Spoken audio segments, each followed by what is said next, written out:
Bonjour à tous et bienvenue dans cette nouvelle vidéo. Aujourd'hui, j'avais envie d'aborder avec vous dans cette vidéo donc les blessures émotionnelles. Alors j'en parlais hier dans ma vidéo sur le côté solaire et le plexus solaire. Alors qu'est-ce que c'est une blessure émotionnelle? Et bien c'est une émotion qu'on n'arrive pas forcément à dépasser en termes énergétiques. Donc ça peut être une déception, ça peut être par exemple le fait d'avoir été déçu par rapport à un examen parce qu'on pensait l'avoir et on l'a pas eu. Ça peut être le fait d'avoir une longue distance avec une personne qu'on appréciait beaucoup dans notre vie, dans notre cœur. Et ben cette distance-là, elle nous a fait de la peine.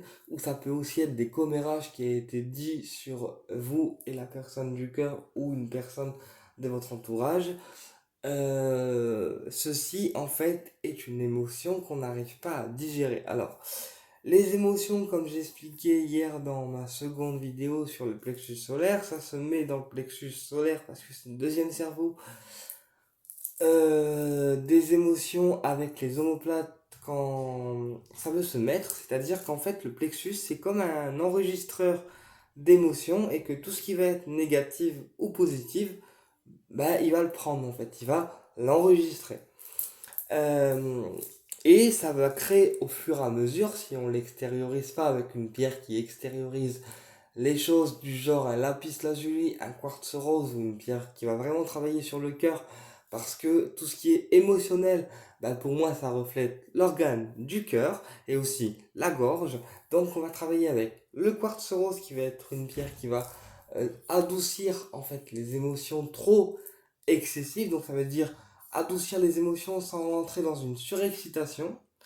On va aussi utiliser l'aoulite, donc l'aoulite qui s'écrit H-O-L, non, H-O-W-L-I-T-E, l'aoulite blanche marbrée qui va éviter d'avoir trop de colère en soi, d'avoir trop de surexcitation et de rétablir en fait à la fois la clarté mentale et à la fois le côté émotionnel. Voilà. On peut travailler également avec la lépidolite. Donc la lépidolite qui est une pierre violette qui est composée de lithium qui va elle en fait diminuer l'hypertension, qui va faire attention aussi à baisser le stress, à baisser tout ce qui vous angoisse, tout ce qui vous gêne entre guillemets en termes émotionnels. Donc là on parlera bien en termes émotionnels. Voilà. Et on peut aussi utiliser, comme je disais dans une vidéo précédente, la kunzite qui va être une pierre qui va balayer en fait toutes les émotions et faire disparaître tous les sentiments qui ne sont pas forcément en fait liés à l'amour. Donc par exemple, si on est jaloux de quelqu'un, s'il y a de la jalousie autour de vous, s'il y a des commérages autour de vous, et ben la kunzite, ça va vraiment être une pierre qui va faire disparaître entre guillemets ces commérages ou cette jalousie qu'il y a autour de vous pour remplacer ça en fait par de l'amour pur. Alors quand je dis de l'amour, ça peut être de l'amour propre qu'on porte envers quelqu'un, comme de l'amour fraternel. Voilà.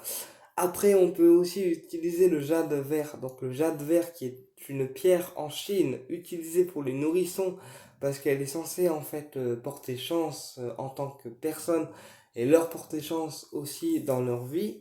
Et le jade, c'est une pierre de sérénité. Voilà, donc c'est pour ça qu'elle est souvent utilisée en Chine en fait pour porter la chance et préserver en fait la vie des nouveau-nés. Voilà.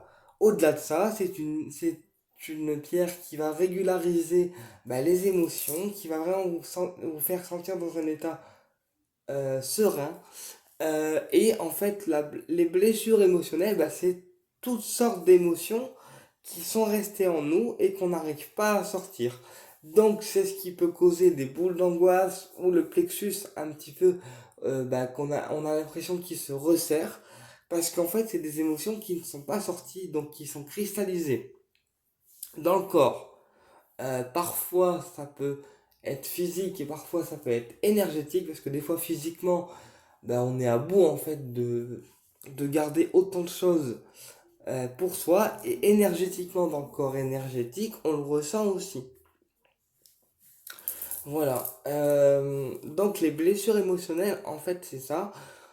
C'est le fait que des fois on est une personne qui va être, en fait, qui va s'exprimer facilement et donc qui va dire les choses assez facilement et donc aussi ce qui la blesse.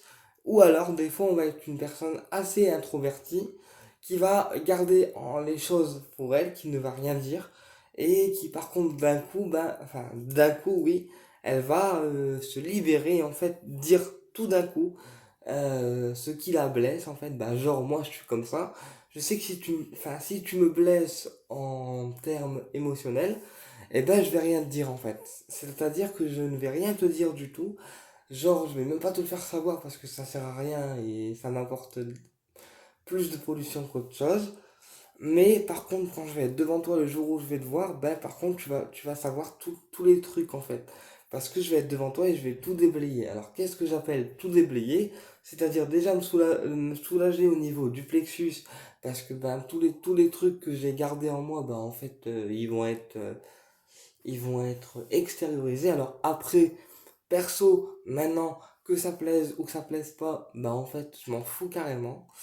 Voilà, l'important et l'essentiel, c'est de faire sortir les émotions, qu'elles soient négatives comme positives, les blessures émotionnelles, qu'elles soient négatives comme positives, de notre corps physique et aussi de nos corps énergétiques. Alors, pour ça, on peut aussi utiliser une autre pierre qu'on appelle la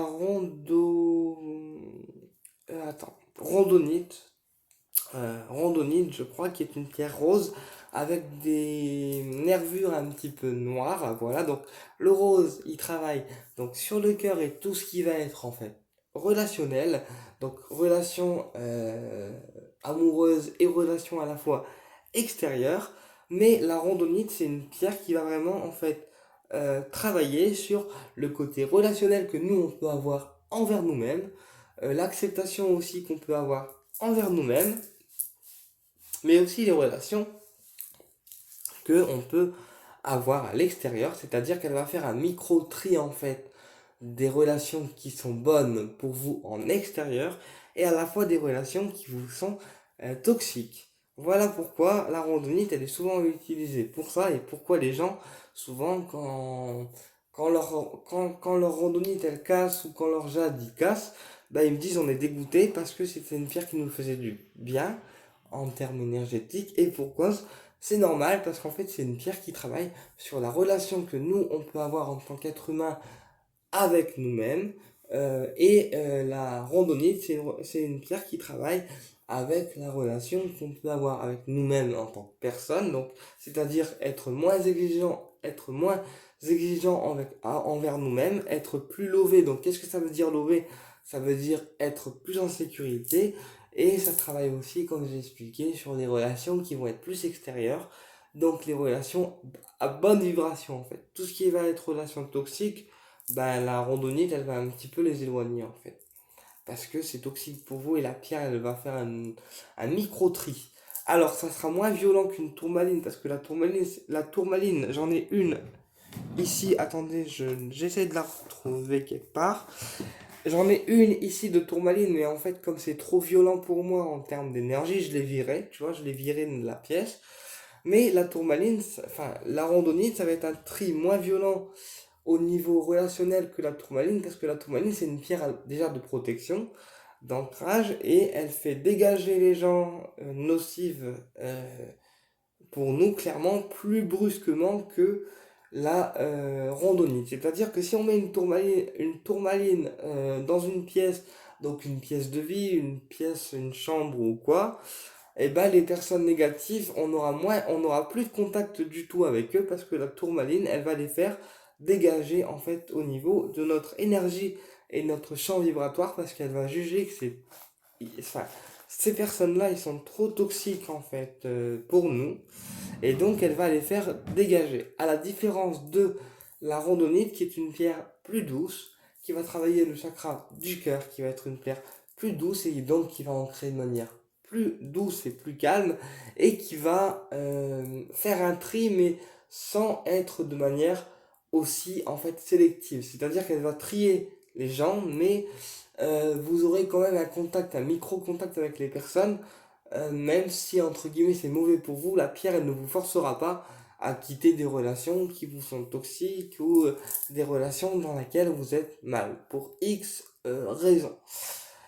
Et ben, c'est ce qu'on appelle une blessure émotionnelle. Alors des fois, enfin moi je vous parle personnellement parce que, enfin, je suis quelqu'un qui a des blessures émotionnelles qui sont en lui. Des fois, ça peut rester un temps et on fait un travail énergétique sur soi et la blessure elle part.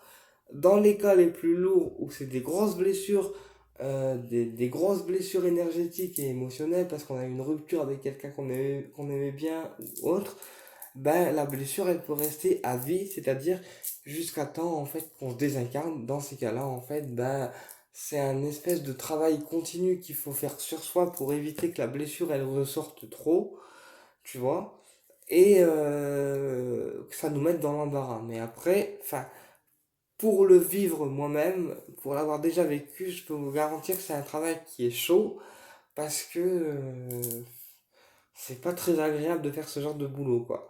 Voilà. Eh bien, écoutez, j'espère que cette vidéo vous a plu et je vous dis à très bientôt pour une prochaine vidéo et au plaisir de vous retrouver pour une prochaine vidéo.